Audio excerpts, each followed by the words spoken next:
ស្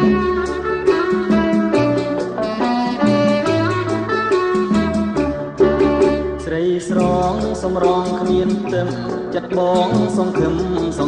រាល់ថ្ងៃហើយតើក៏និយាយណាថ្លៃ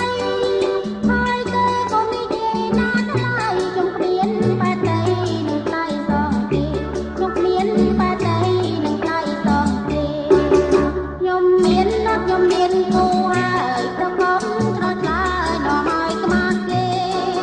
ចិនប្រងពិនជាស្មងនឹងស្នេហ៍ចិនប្រងពិនជាស្មងនឹងស្នេហ៍គុំឆ្លើយថាទេណាអូនគុំឆ្លើយថាទេណាអូន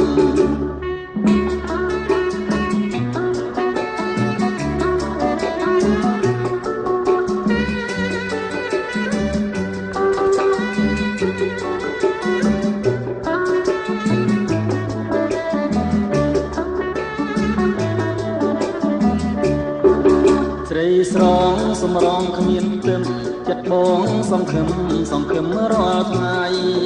ហើយតើក៏និយាយណាថ្លៃ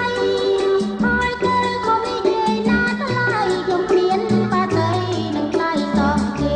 ចង់គ្មានបែបដីនឹងថ្លៃសងទេ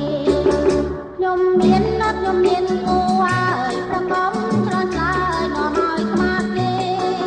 ចិនប្រងពិនជាស្មងនឹងស្នេហ៍ចិនប្រងពិនជាស្មងនឹងស្នេហ៍គុំឆ្លើយថាទេណាអូនគុំឆ្លើយថាទេណាអូន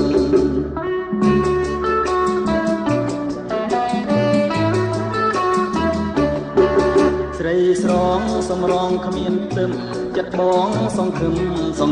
រាល់ថ្ងៃហើយតើក៏និយាយណាថ្លៃហើយតើក៏និយាយណាថ្លៃចង់គ្មានបែបដីនឹងថ្លៃសងទេចង់គ្មានបែបដីនឹងថ្លៃសងទេខ្ញុំមានណាត់ខ្ញុំមានគូហើយប្រកបស្រស់ឆ្លើយនាំឲ្យខ្មាស់គេចិនប្រងពិនជាស្មងនឹងស្នេហ៍ចិនប្រងពិនជាស្មងនឹងស្នេហ៍គុំឆ្លើយថាទេណាអូនគុំឆ្លើយថាទេណាអូន